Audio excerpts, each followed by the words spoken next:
41 சட்டமன்ற உறுப்பினர்களை உருவாக்குகிற ஒரு பொறுப்பை இன்றைக்கு தன்னிடத்திலே கொடுத்து விட்ட காரணத்தால் இன்றைக்கு தமிழினத்தினுடைய தளபதியாக இருக்கிற முதல்வர் அவர்கள் பெரிதும் நம்பி இருக்கிற கழக முன்னணி தலைவர்களிலே ஒருவராக இருக்கிற நம்முடைய அமைச்சர் அவர்கள் எந்த நாளும் இந்த தொகுதியினுடைய சட்டமன்ற உறுப்பினராகி நமக்கெல்லாம் அமைச்சராகி இன்னும் பல்வேறு சாதனைகளை நிகழ்த்த வேண்டும் என்று கேட்டு அப்படிப்பட்ட ஒரு பெரியவர் இந்த இடத்திலே உங்களிடத்திலே ஒரு உரை நிகழ்த்திருக்கிறார்.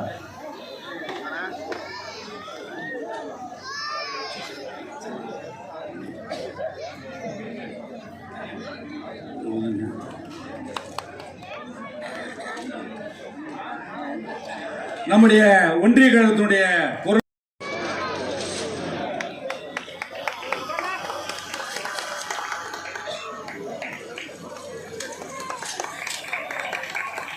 கோல்டா வெள்ளியா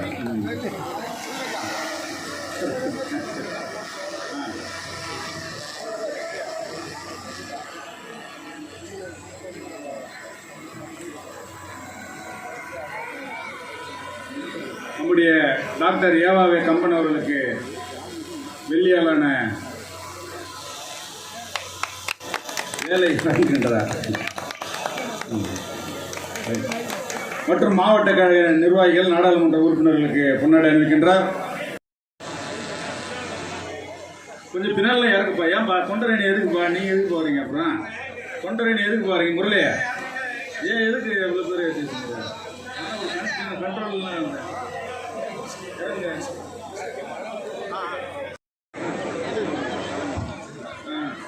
முன்னாள் மாவட்ட ஊராட்சி குழு உறுப்பினர் சரவணன் அவர்கள் பொன்னாடை அணிவித்து செங்கோல் வழங்குகின்றார்.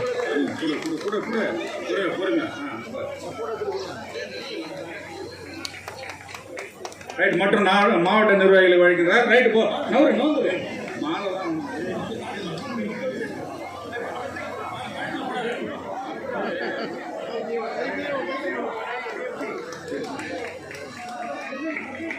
போட்டோ வரீங்க ஓடியா ஓடியா.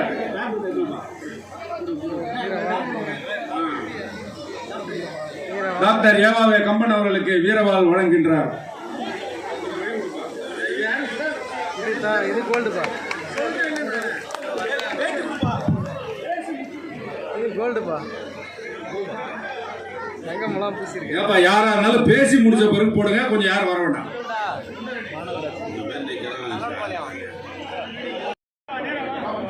அண்ணன் கலைஞருடைய பிறந்த நாள் விழா பொதுக்கூட்டத்தினுடைய தலைவர், திருவண்ணாமலை மேற்கு ஒன்றிய கழகத்தினுடைய செயலாளர், அன்பிற்குரிய சகோதரர் மெய்யூர் சந்திரன் அவர்களே, நிகழ்ச்சிக்கு முன்னிலை பொறுப்பேற்று இருக்கிற ஒன்றியத்தில் சிறப்பாக பணியாற்றி கொண்டிருக்கிற மணி, என்ஜி சுப்பிரமணியம், சி பாபு, சரவணன், ஏழுமலை, சுபாஷ், செல்லுமணி, யுவராஜ், நாகசங்கர், பாஷா, முருகையன் போன்ற ஒன்றிய நிர்வாகிகளே, அருமையண்ணன் கலைஞர்களுக்கு 102வது பிறந்த நாள் விழா. இது அண்ணன் மீது பாசம் வைத்திருக்கிற காரணத்தினால்தான்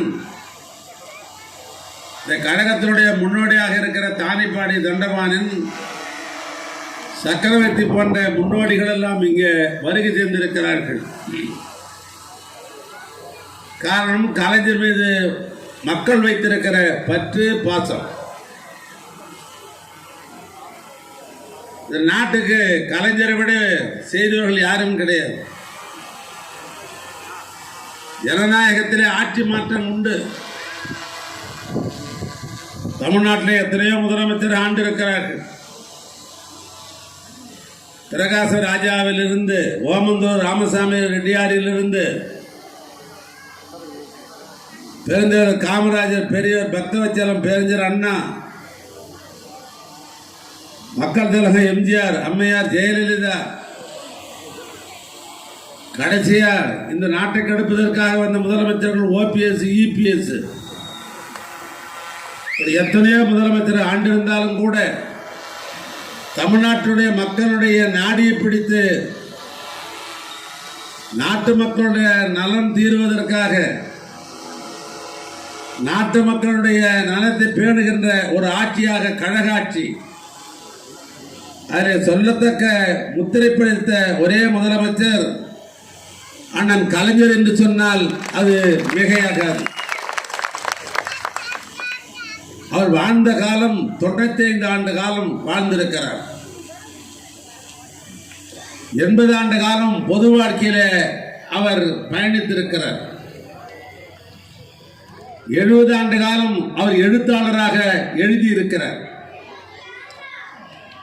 60 ஆண்டு காலம் திரையுலகத்திலே அவர் கோல் வச்சு இருக்கிறார். இன்னும் சொல்ல போனால்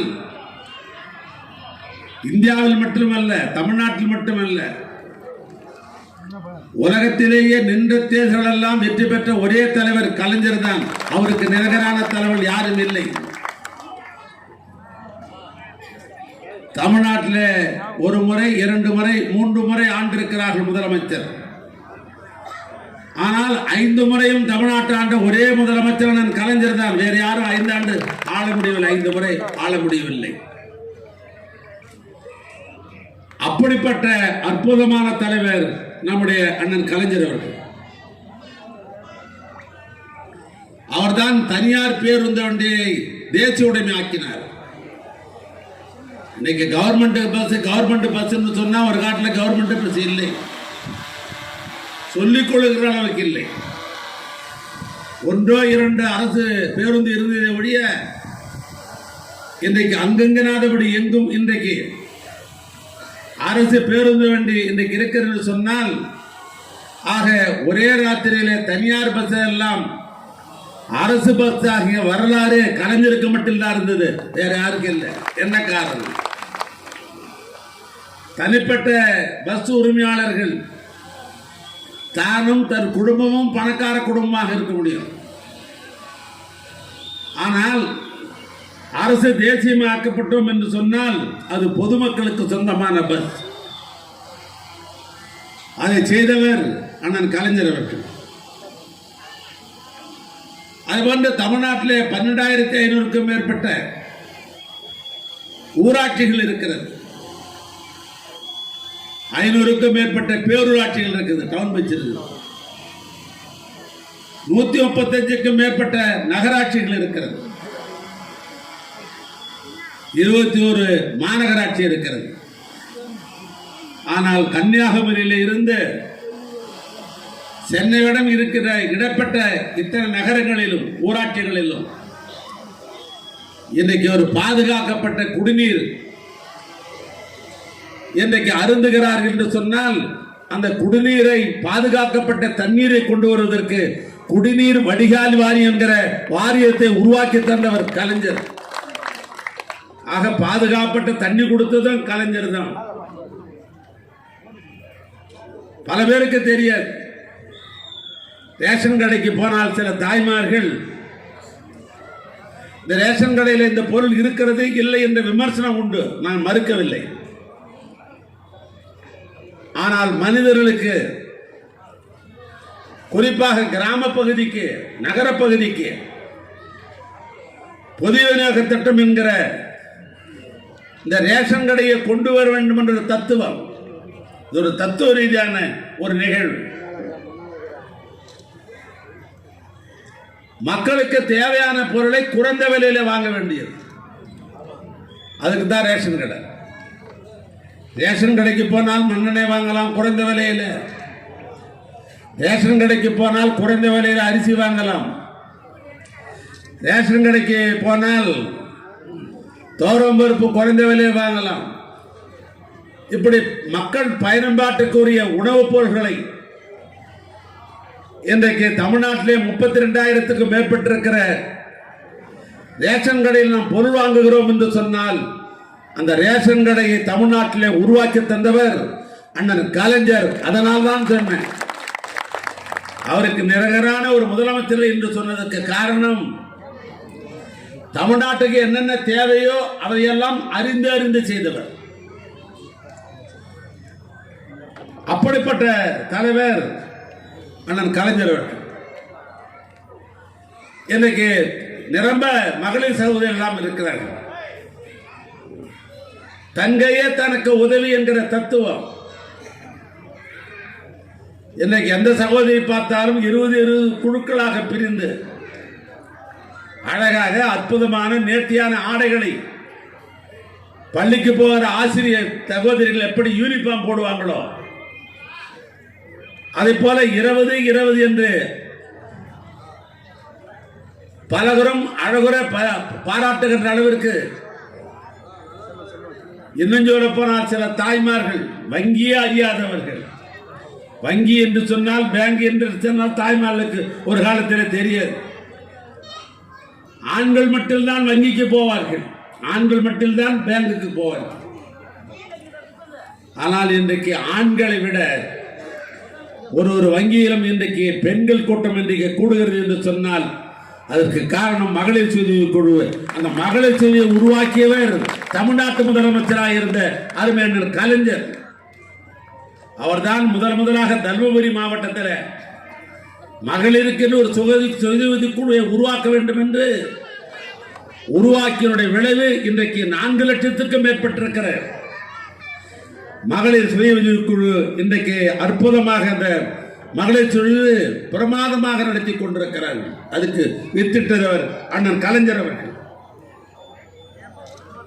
பல பேருக்கு நினைவு இருக்கிறது வாய்ப்பு இல்லை, நான் நினைவூட்டுகிறேன். பணக்காரன் வீட்டில் தான் வண்ண தொலைக்காட்சி பெட்டி இருந்திருக்கும். நான் உதாரணத்துக்கு சொல்லியிருக்கிறேன். அருணராஜர் குழுவுடைய தலைவர் இங்கே சின்னராஜ் இருக்கிறார்.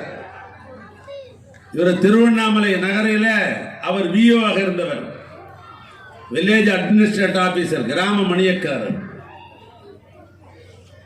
அவர் ஊர் எது என்று சொன்னால் நாராயணகுப்பம். நாராயணகுப்பத்தில் அவருடைய குடும்பம் ஜமீன்தார் குடும்பம். ஆனால் நாராயணகுப்பத்தில் வண்ண தொலைக்காட்சி பெட்டி, டிவி பெட்டி எத்தனை வீட்டில் இருந்தது என்று சொன்னால் கைவிட்டு சொல்லிடலாம். நாராயணகுப்பத்தில் 3-4 பேர் வீட்டில் தான் வண்ண தொலைக்காட்சி பெட்டி இருந்திருக்கும். இதோ பன்னீர்செல்வம் உட்கார்ந்து இருக்கிறார். திராவிட முன்னேற்ற கழகத்திலே அவர் தந்தை காலத்திலிருந்து திராவிட முன்னேற்ற கழகம் குடும்பம். அந்த குடும்பம் அதல்ல பெருமை. கீழ்நாத்தூர்ல வசதியான குடும்பம், கோட்டீஸ்வரர் குடும்பம். அவர் குடும்பத்தில் வண்ண தொலைக்காட்சி பெட்டி இருக்கும். பக்கத்தில் அருமை சகோதரர் ஸ்ரீதர், அவர் தந்தை அண்ணன் வேணுகோபாலுக்கு மிக மிக வேண்டியவர். வேணுகோபாலை இந்த திருவண்ணாமலை ஒன்றியம், இந்த திருவண்ணாமலை பகுதி என்றைக்கும் மறக்க முடியாது. ஒரு அற்புதமான எளிமையான அரசியலுக்கு இலக்கணம் வகித்து கொடுத்தவர். அவருக்கு நண்பராக இருந்தவர் ஸ்ரீதருடைய தந்தை, பெரிய ஒப்பந்தக்காரர் அந்த காலத்தில். அவர் வீட்டில் வண்ண தொலைக்காட்சி பெட்டி, டிவி பெட்டி இருந்திருக்கிறது நான் பார்த்திருக்கிறேன். இப்படி பட்டியல் போட்டுக்கொண்டே போகலாம். இங்கே தலைமை தாங்கிய மெய்யூர் சந்திரன் வீட்டில் மெய்யூரில் இருந்ததே என்று சொன்னால் நான் சொல்றேன், நிச்சயமாக இல்லை. நான் பலமுறை பார்த்திருக்கிறேன், கிடையாது. ஆனால் இன்றைக்கு பெரிய வசதி படைத்தவர். காரணம், அவருடைய 2 பிள்ளைகளும் அருணை கல்லூரியில் படித்து இன்றைக்கு வெளிநாட்டுக்கு போய் கை நிறைய டாலர் கணக்குடைய படம் சம்பாதிக்கிறார்கள், பெரிய கோட்டீஸ்வரன் இன்றைக்கு. ஆனால் ஏன் நான் ஒப்பிடுகிறேன் என்று சொன்னால், ஒரு நகரப்பகுதியிலும் ஒரு கிராம பகுதியிலும் வசதிப்படுத்தி வீட்டில் தான் வண்ண தொலைக்காட்சி பெட்டி, டிவி இருந்தது. ஆனால் அண்ணன் கலைஞர் அவர்கள் யோசிக்கிறார், வண்ண தொலைக்காட்சி பெட்டியில் தான் உலக வரலாறை தெரிந்து கொள்ள முடியும். வண்ண தொலைக்காட்சி பெட்டியில் தான் ஊர் பிரச்சனை என்று தெரிந்து கொள்ள முடியும். வண்ண தொலைக்காட்சியில் தான் பல்வேறு போட்டித் தேர்வுகள் பற்றி அரசு அறிவிப்புகள் எல்லாம் வரும். ஆனால் பணக்காரன் வீட்டில் இருந்த வண்ண தொலைக்காட்சி பெட்டியை பாமரனாய் இருக்கிற நல்லம்பாளையம் முதல் கொண்டு தமிழ்நாட்டில் இருக்கிற அத்தனை பகுதிக்கும் வண்ண தொலைக்காட்சி பெட்டியை கட்டணம் இல்லாமல் கொண்டு கொடுத்த ஒரே தலைவர் கலைஞர், அண்ணன் கலைஞர் தான். இதெல்லாம் சாதாரண விஷயம் அல்ல, பெரிய புரட்சி. பல பேர் புரட்சி அதெல்லாம் புரட்சியே அல்ல. சமுதாயத்திலே ஒரு மாபெரும் புரட்சியை செய்தவர் அண்ணன் கலைஞர் அவர்கள். காரணம் என்ன? அவர் நகரப்பகுதியை சார்ந்தவரா, பேரூராட்சியை சார்ந்தவரா? இல்லை. எங்களை போன்ற சாதாரண ஒரு குக்கிராமத்தில், திருவாரூருக்கும் பக்கத்தில் திருக்கோளை என்கிற ஒரு சாதாரண கிராமத்தில் பிறந்தவர், விவசாயி வீட்டு பிள்ளை. அதனால்தான் அவர் எப்பொழுதெல்லாம் ஆட்சிக்கு வருகிறாரோ அப்பொழுதெல்லாம் விவசாயிகளுக்கு உந்து சக்தியாக இருந்து பல திட்டங்களை போட்டவர் அண்ணன் கலைஞர். அப்படிப்பட்ட தலைவருக்கு நன்றி உணர்வோடு இங்கே நாம் விழா எடுக்கிறோம். இன்னும் நம்முடைய மாவட்டத்துக்கு என்ன பெருமை? ஒரு காலத்திலே வேலூருக்குத்தான் கோட்டைக்கு போகணும் மாவட்ட ஆட்சித்தலைவரை பார்ப்பதற்கு. இதே நல்லம்பாளையத்தில் யாராவது வேலூருக்கு மாவட்ட ஆட்சித்தலைவரை பார்க்க வேண்டும் என்று சொன்னால் தானிப்பாடியிலிருந்து எப்பொழுது ராமஜெயம் பஸ் வரும் என்று பார்த்து அதில் ஏறி போன காலம் உண்டு. சாத்தூரிலிருந்து கிருஷ்ணா பஸ் எப்பொழுது வரும் என்று பார்த்து அதில் ஏறி போன காலங்கள் உண்டு. ஆக காலையில் ஏறி வேலூருக்கு போய் திரும்பவும் மாலை நேரத்தில் தான் வந்திருப்போம். ஒரு நாள் முழுக்கவும் கலெக்டர் பார்க்கிறது, ஒரு நாள் பூரா வேஸ்ட். ஆனால் இன்றைக்கு நல்லவம்பாளையமோ, கீழ்ச்செட்டிப்பட்டோ, மேல் செட்டிப்பட்டோ, மேல் கச்சிராப்பட்டோ, கீழ்கச்சிராப்பட்டோ, பண்டிதப்பட்டோ அல்லது பக்கத்தில் இருக்கிற நாச்சானந்தலோ, பெய்யூரோ, ராமாபுரமோ ஆகிய இந்த பகுதியில் எந்த ஊராக இருந்தாலும் அடுத்த நிமிஷம் 5வது நிமிஷம் வேங்கிக்கால மாவட்ட ஆட்சித்தலைவர் பார்க்கிறான், பிரச்சனையை முடித்துவிட்டு மீண்டும் 1 மணி நேரத்தில் வீட்டுக்கு வருகிறான் என்று சொன்னால் இந்த மாவட்டத்தை வேலூரிலிருந்து பிரித்து நமக்கு கொடுத்த பெருமை அண்ணன் கலைஞர் தான் சாரும். வேறு யாரையாவது சாரமா? இந்த மாவட்டத்துடைய வளர்ச்சி முழுமையும் கலைஞர். ஆன்மீகம் என்று சொன்னால் ஸ்ரீதருக்கு ரொம்ப பிடிக்கும். ஆன்மீகம் என்று சொன்னால் அத்தியந்தூர் குமாருக்கு ரொம்ப பிடிக்கும். இவரெல்லாம் காலையில் சிவசிவா, தென்னாடு சிவனை போற்றி, என்னாலும் இறைவா போற்றி என்று இருக்கிற ஆன்மீக அடிகளார்கள். நம்முடைய திருவண்ணாமலைக்கு நமக்கு என்ன பெருமை? ஆன்மீக பெருமை.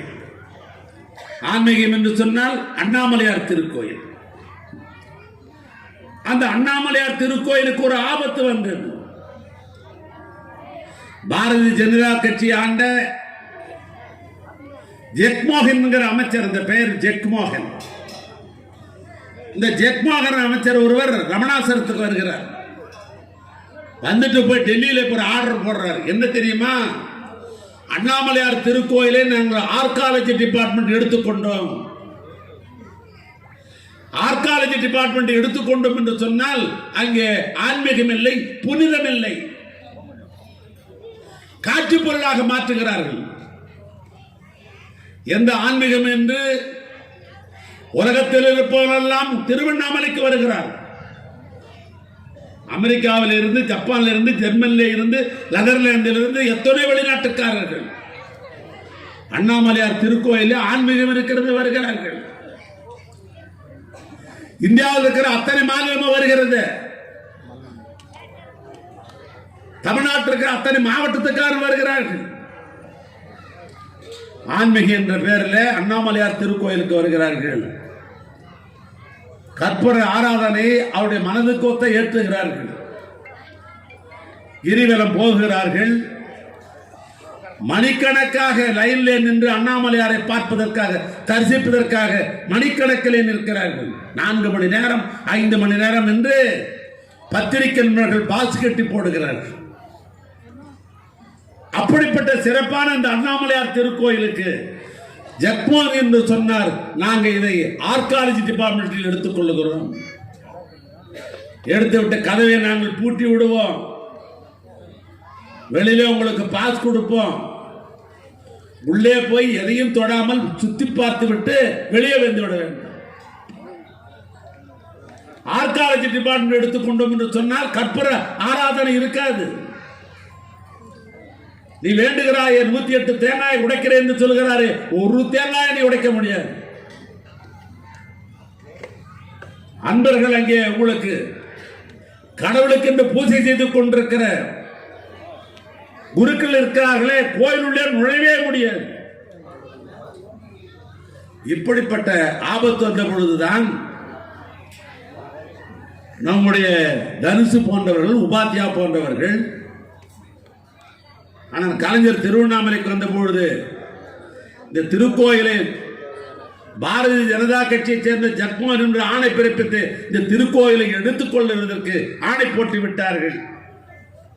பிச்சாண்டி தலைமையிலே திருவண்ணாமலையிலே மாபெரும் மனித சங்கிலி போராட்டம், உண்ணாவிரதம், ஆர்ப்பாட்டம், எதையும் அந்த பாரதிய ஜனதா மதிக்கவில்லை. மக்கள் சொன்னார்கள் கலைஞரிடத்தில், இந்த திருக்கோயிலை ஆர்காலஜி டிபார்ட்மெண்ட் எடுத்துக்கொண்டோம் என்று சொன்னால், ஆன்மீகமில் என்று சொன்னால் எங்க ஊருக்கு எவன் வருவான்? எவனாவது ஒரு வருவானா? அண்ணாமலையார் திருக்கோயிலை தேங்காய் உடைக்க முடியாது, கற்பூரம் ஏற்ற முடியாது, ஊதியத்தை ஏற்ற முடியாது என்று வந்துவிட்டால் எந்த நாட்டுக்காரனாவது திருவண்ணாமலைக்கு வருவானா? எந்த ஊருக்காரனாவது வருவானா? வரமாட்டான். எங்க ஊருடைய ஆன்மீகத்தை காப்பாற்ற வேண்டும் என்று சொன்னால் நீங்கள் தான் காப்பாற்ற வேண்டும். யாரிடத்துல? அண்ணன் கலைஞரிடத்துல. யாரெல்லாம் திருவண்ணாமலையில் யார் உயர்ந்த மனிதர்கள், விஐபி, சிறந்த மனிதர், பெரியவர்கள் என்று சொல்கிறோமே, அத்தனை பேரும் முறையிட்டார்கள் கலைஞரிடத்தில். எங்கள் திருக்கோயிலை மீட்டு தாருங்கள். அண்ணன் கலைஞரோ பெரியாருடைய பிள்ளை, அண்ணாவுடைய தம்பி, கேட்பவர்களோ ஆன்மீக பெருமக்கள். அண்ணன் கலைஞர் சொன்னார், நான் நாடாளுமன்ற தேர்தலுக்கு தேர்தல் பிரச்சாரத்துக்கு நான் வந்திருக்கிறேன். இந்த தேர்தலில் நான் நினைப்பவர்களாம் வெற்றி பெற்று டெல்லியிலே நான் நினைக்கிற ஆட்சி வரும் என்று சொன்னால் இந்த திருக்கோயிலை உங்களுக்கு மீண்டும் மீட்டு தருவேன் என்று உத்தரவாதம் தந்தார். அவர் நினைக்கிற இடத்துல நாடாளுமன்ற தேர்தல் நடைபெற்றது. இந்தியா முழுவதும் அவர் எண்ணிய நாடாளுமன்ற உறுப்பு வெற்றி பெற்றார்கள். திராவிட முன்னேற்ற கழகம் ஒன்றரை கலந்த மாண்புமிகு மன்மோகன் தலைமையில் ஆட்சி அமைக்கப்பட்டது. அன்றைக்கு ஆர்காலஜி டிபார்ட்மெண்ட் அமைச்சராக ஆந்திராவை சேர்ந்த ஜெயபால் ரெட்டி என்பவர் அமைச்சரானார்.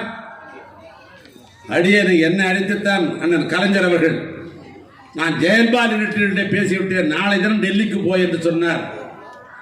மறுநாள் நான் டெல்லிக்கு சென்று அங்கே அன்றைக்கு அமைச்சராக இருந்த வேங்கடபதி என்கிற அமைச்சரை துணைக்கு அழைத்துக் கொண்டு நான் ஜெயபால் ரெட்டி அண்ணன் கலைஞர் சொன்னார் என்று சொன்னார்.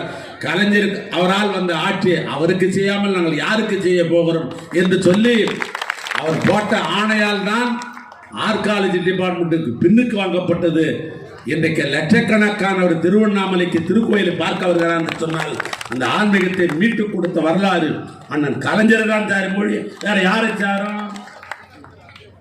இப்படிப்பட்ட சாதனைகள் எல்லாம் எங்களுடைய மாவட்டத்திற்கு செய்திருக்கிற காரணத்தினால்தான் 102 வயதை கூட நினைவாக்குவதற்கு இன்றைக்கு திருவண்ணாமலை மாநகராட்சி அற்புதமாக இந்த நன்றி உணர்வை வெளிப்படுத்துவதற்காக இந்த நிகழ்வை இன்றைக்கு நடத்தி கொண்டிருக்கிறார்கள். எனவே அப்படிப்பட்ட அண்ணன் கலைஞருக்கு பிறந்த நாள் விழா இன்றைக்கு கழகாட்சியில் நடைபெற்றுக் கொண்டிருக்கிறது. இன்றைக்கு நடைபெறுற ஆட்சிக்கு பேர் தமிழ்நாட்டு முதலமைச்சர் என்ன சொல்லுகிறார்? என் ஆட்சிக்கு பேர் திராவிட மாடல் ஆட்சி என்றார். திராவிட மாடல் ஆட்சிக்கு என்ன உட்பொருள் என்று கேட்டால், பெரியார் எண்ணியதை, அண்ணா எழுதியதை, கலைஞர் கடைபிடித்ததை, இந்த 3 பேர் என்ன நினைத்தார்களோ அது செய்வதுதான் என்னாட்சி வேலை, அதுக்கு பேர் தான் திராவிட மாடல் ஆட்சி என்று சொன்னார். இன்னும் ஒரு படி சேர்த்து சொன்னார், இந்த ஆட்சியில எல்லாருக்கும் எல்லாம் கிடைக்கணும், அதுதான் என்னுடைய நோக்கம். பணக்காரனுக்கு ஒன்று அல்ல, ஏழைக்கு ஒன்று அல்ல, தொழிலாளிக்கு ஒன்று அல்ல. என் ஆட்சியை பொறுத்தவரை எல்லாரும் எனக்கு சமம் தான், எல்லாருக்கும் எல்லாம் கிடைக்கும். நான் ஒரு இடம் எழுச்சி பார்க்கிறேன். அவர் முதலமைச்சராக ஆளுநர் மாளிகையிலே பொறுப்பேற்றுக் கொண்டு சகாக்களாக இருக்கிற அமைச்சராக இருக்கிற எங்களை எல்லாம் அழைத்துக் கொண்டு கோட்டைக்கு வருகிறார் முதலாக.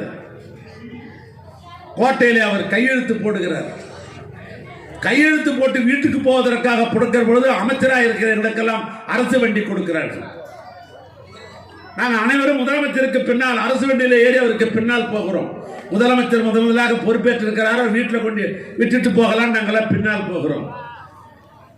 முதலமைச்சர் வண்டி போகிற வண்டி உடனே ஒரு பகுதிக்கு ஓரம் கட்டப்படுகிறது. காரணம் என்னவென்று சொன்னால் பின்னாலே 3 ஆம்புலன்ஸ் வண்டிகள். ஆம்புலன்ஸ் வண்டி எப்படி சத்தம் போடணுக்கே தெரியும். கேங் கேங் கேங் கேங்னு 3 ஆம்புலன்ஸ் வண்டி போகிறது. அதுக்கு வழி விட்டு விட்டு போகிறார். போனவர் வீட்டுக்கு போன உட்கார்ந்து கொண்டு மூத்த அமைச்சர்களை கூப்பிடுகிறார். யார் முகத்தையும் யாரும் பார்க்கவில்லை. எங்கு பார்த்தாலும் ஆம்புலன்ஸ் வண்டி. மருத்துவமனையில் ஆக்சிஜன் இல்லை. காரணம் கொரோனா. கொரோனா என்கிற ஒரு கொடிய வியாதி, உயிரை போக்குகிற வியாதி. பல நண்பர்களை பல உறவினர்களை கொரோனாவிலே நாம் இழந்திருக்கிறோம். இப்படி ஒரு மோசமான நிலையில் தான் பொறுப்பேற்றார் அவர் முதலமைச்சர். எந்த ஆஸ்பத்திரியிலும் பார்த்தால் ஆக்சிஜன் இல்லை. ஆக்சிஜன் இருந்தால் தான் காப்பாற்ற முடியும். மருந்து இல்லை, மாத்திரை இல்லை. ஏன் போன் பண்ணா ஆம்புலன்ஸ் வண்டி கூட வர முடியவில்லை. அப்படிப்பட்ட நிலை. அந்த நிலையில் தான் ஆட்சி பொறுப்பேற்றார்கள். அவருடைய நிர்வாக திறமையின் காரணத்தினால் அருமை நண்பர்களே, 3 மாதத்திலே தமிழ்நாட்டை கொரோனா என்கிற கொடிய வியாதி விரட்டிய வரலாறு தமிழ்நாட்டு முதலமைச்சருக்கு தான் சேரும். இன்றைக்கு நாம் நிம்மதியாக உயிர் வாழ்ந்திருக்கிறோம் என்று சொன்னால் இந்த உயிர் பிடிச்ச கொடுத்த ஒரே தலைவன் தமிழ்நாட்டு முதலமைச்சர் அருமை தளபதி மு.க. ஸ்டாலின் தான். அவர் தான் நமக்கு உயிர் பிச்சை கொடுத்திருக்கிறார். எத்தனை பேர் இறந்தார்கள்? அப்ப ஆட்சி இல்ல, அதிகாரம் இல்லையா? ஏன் அத்தனை பேர் சாக வேண்டும்? நிர்வாக திறமையின்மை அந்த ஆட்சியில. ஒரு அற்புதமான ஒரு திறமை இருக்கிற காரணத்தினால்தான் இதையெல்லாம் செய்ய முடிகிறது. தொடர்ச்சியாக தமிழ்நாட்டு முதலமைச்சர் தாய்மார்களுக்கெல்லாம் நகைக்கடனை தள்ளுபடி செய்தார். மகளிர் குழு வாங்கிய கடனை தள்ளுபடி செய்தார். கலைஞர் மகளிர் உரிமை தொகை என்று சொன்ன வார்த்தையை காப்பாற்றுவதற்காக இன்றைக்கு தமிழ்நாட்டில் 1,16,00,000 குடும்பத்திற்கு மாதா மாதம் நம்முடைய பொங்கல் வீழ்ச்சியை போல இன்றைக்கு பணம் கொடுத்துக் கொண்டிருக்கிறார்கள். புதுமை பெண் என்ற ஒரு அற்புதமான திட்டம். நம்ம வீட்டில் இருக்கிற பெண் படிக்கிறாள் என்று சொன்னால் கல்லூரியில் மாதா மாதம் 1000. அதுக்கு பேர் புதுமை பெண் திட்டம். ஆண் பையனாக இருந்தால் அதற்கு அவருக்கு தமிழ் புதல்வன் திட்டம் என்கிற திட்டம். இதெல்லாம் விட அருமை நண்பர்களே, 80 வயதானவர்கள் இருக்கிறார்களே, 80 வயதானவர் தாய்மார். நான் வண்ண தொலைக்காட்சி பெட்டியை பார்த்தேன். ஒரு தாய்மார் பேட்டி கொடுத்து கொண்டிருந்தார். நான் முற்று கவனித்தேன். இந்த அம்மா சொல்றாங்க, எனக்கு வயது 82. நான் ரேஷன் கடைக்கு போய் தான் எனக்கு வேண்டிய ரேஷன் பொருளை வாங்கி வர வேண்டும். எனக்கு வயதோ 82. நடந்து போக முடியுமா? நான் மாதா மாதம் ஆட்டோ வைத்துக் கொண்டு தான் போகிறேன். ஆட்டோ வைத்துக் கொண்டு ரேஷன் கடையில் பொருள் வாங்கி நான் மீண்டும் திரும்பினேன் என்று சொன்னால் ஒரு மாதத்திற்கு எனக்கு 150 ரூபாய் செலவாகிறது, ஆட்டோ செலவு. ஆனால் இன்றைக்கு புண்ணியவான் நம்முடைய முதலமைச்சராக இருக்கிற அண்ணன் மு.க. ஸ்டாலின் இன்றைக்கு ஒரு அற்புதமான திட்டத்தை இன்றைக்கு அவர் உருவாக்கி தந்த காரணத்தினால் அந்த திட்டத்துக்கு பேர் தாய்மானவர் திட்டம் என்கிற பெயர் என வீடு தேடி பொருள் வருகிறது. ஏறத்தாழ இந்த நிலையிலே இருக்கிற 80 லட்சம் வயதானவர்களுக்கு இன்றைக்கு இப்படிப்பட்ட திட்டம் இன்றைக்கு வந்து கொண்டிருக்கிறது, தாய்மானவர் திட்டம். அதை விட ஒரு படி சொல்லட்டுமா? கொரோனா காலத்திலே இறந்த குழந்தைகள், அப்பனையும் இறந்துட்டான், தந்தையும் இறந்துட்டான், தாயும் இறந்துட்டான், யாரும் உறவினர் இல்லை, ஆனால் குழந்தை இருக்கிறது. அந்த குழந்தைக்கு என்ன பேர் வைப்பான்? பாவம், அனாத குழந்தைய வச்சு கொட்டுவோம். இது யாரு? இது அனாத குழந்தையா? அப்பனும் இல்லையா, அப்பாவும் இல்லையா, எல்லாம் கொரோனாவில் எல்லாம் வாரி போச்சியா.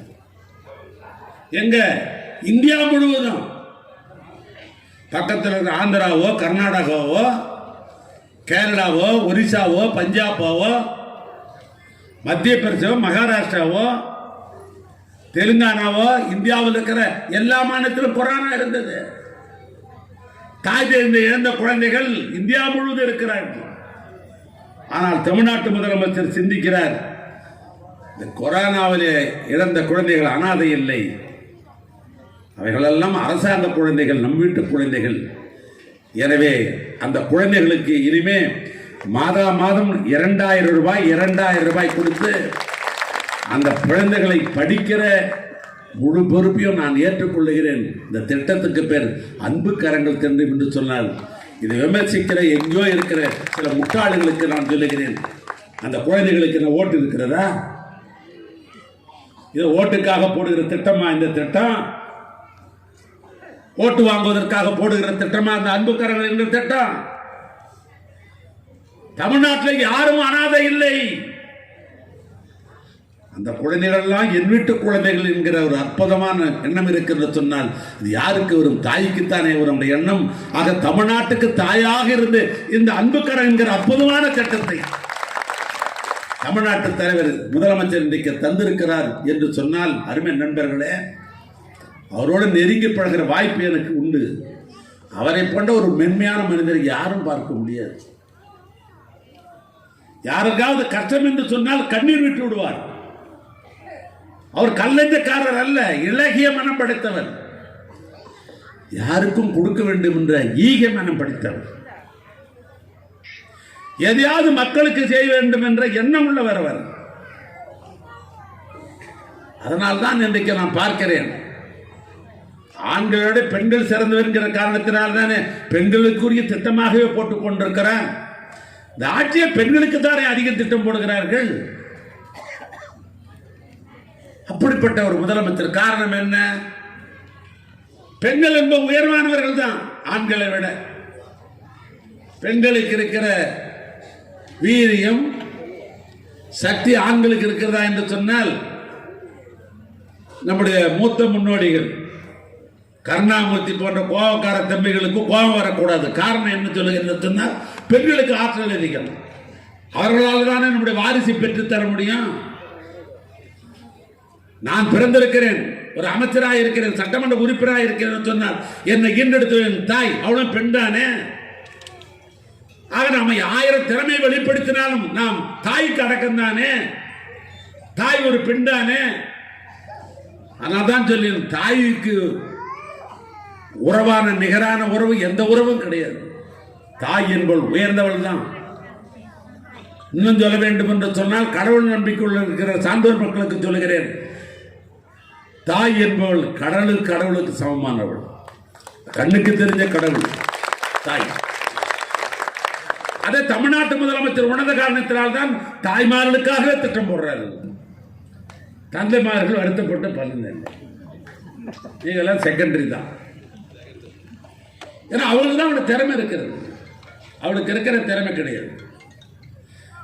ஒன்றுமில்லை, நான் அமைச்சராக இருக்கிறேன், தலைமைச் செயலகத்தில் ஒரு துறையினுடைய செயலாளர் இருக்கிறார்கள்.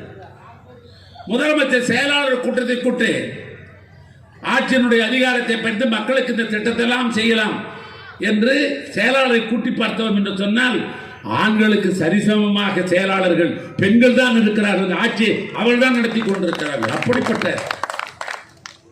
இந்த தாய்மார்களுக்கு இந்த ஆட்சியில பல திட்டங்கள் போடப்படுகிறது.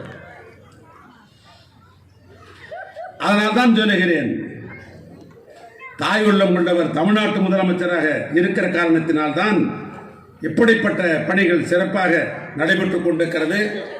ஆனால் தான் தமிழ்நாட்டு முதலமைச்சர் நம்முடைய நகரை குறிப்பாக திருவண்ணாமலை நகராட்சி என்று இருந்ததை இதை அங்கீகரிக்க வேண்டும் என்கிற காரணத்தினால் தான் மாநகராட்சி என்கிற ஒரு மாபெரும் அந்தத்தை தந்திருக்கிறார். அதனால்தான் இங்கே தலைமை பொறுப்பேற்ற தம்பி மெய்யூர் சந்திரன் புலம்பினார், என் நிலம் இல்லையே, நான் மெய்யூரில் இருக்கிறேனே, என் மெய்யூரையும் நகராட்சியை சேர்ந்திருந்தாக்கா மாநகராட்சி ஆக்கியிருந்தா அங்கேயும் 10,000 ரூபாய் சென்று கேட்டிருப்பானே என்று இங்கே ஆதங்கப்பட்டார். ஆக மாநகராட்சி என்பது நம்முடைய நகரை நம்மை தரம் உயர்த்தி இருக்கிறார்கள். அப்படி மாநகராட்சி தரம் உயர்ந்த காரணத்தினால் தான் மாநகராட்சிக்கு வேண்டியதெல்லாம் தமிழ்நாட்டு முதலமைச்சர் பார்த்து செய்கிறார். எனவே அப்படிப்பட்ட முதலமைச்சரை நாம் பெற்றிருக்கிறோம். இங்கே நிரம்ப கூடியிருக்கிற தாய்மார்களே, அன்பு சகோதரிகளே, உங்களை மெத்தப்பணியோடு கேட்டுக்கொள்ள விரும்புவது, ஆண்களை விட பெண்களுக்கு அதிகம் செய்கிற ஆட்சி திராவிட மாடல் ஆட்சி. அந்த ஆட்சிக்கு தாய்மார்களாக இருக்கிற நீங்கள் ஒற்ற துணையாக இருந்து முதலமைச்சருடைய கரத்தை பலப்படுத்த வேண்டும். இந்த ஆட்சிக்கு என்றைக்கு நீங்கள் உறுதுணையாக இருந்திட வேண்டும் என்று கேட்டு, கலைஞர் புகழ் என்றென்றும் வாங்க வேண்டும். கலைஞர் புகழ் நாடு முழுவதும் பரப்ப வேண்டும். கலைஞர் புகழ் 1000 ஆண்டு காலம் ஆனாலும் அவர் செய்தபடி நிலைத்திருக்கும் என்று சொல்லி உரையை நான் நிறைவு செய்கிறேன். நன்றி, வணக்கம்.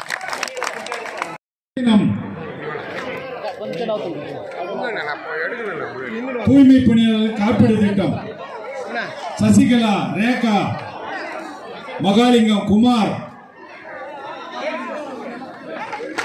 இப்ப நிர்வாகிகள் கடைசியா கொடுக்கலன்னா கேட்கவே மாட்டீங்களா? அப்படி வந்துருமா? பவானி, முத்துலட்சுமி, பாலசுப்ரமணியன், சரிதா, விஜயா, அன்பழகி, ஜெனிஃபர்,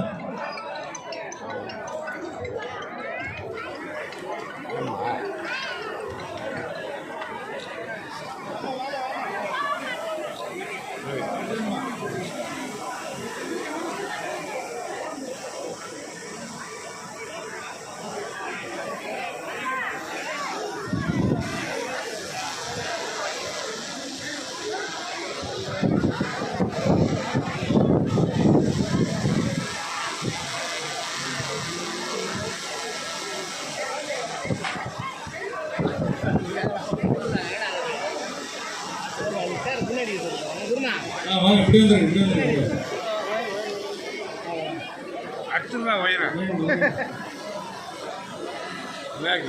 வாங்க வாங்க. அடுத்து நலவுதவி வழங்குது குர்ஷித், அல்தாப், ஜெகதீஸ்வரி, பச்சையம்மாள், மலர், மங்களகௌரி, பர்வீன் பானு, இந்திரா நகர் ஜானகி, நந்தினி, ஜெயசித்ரா, லட்சுமி சேகர், நளினி, நிஷா. வழி விடுப்பா. பாருங்க.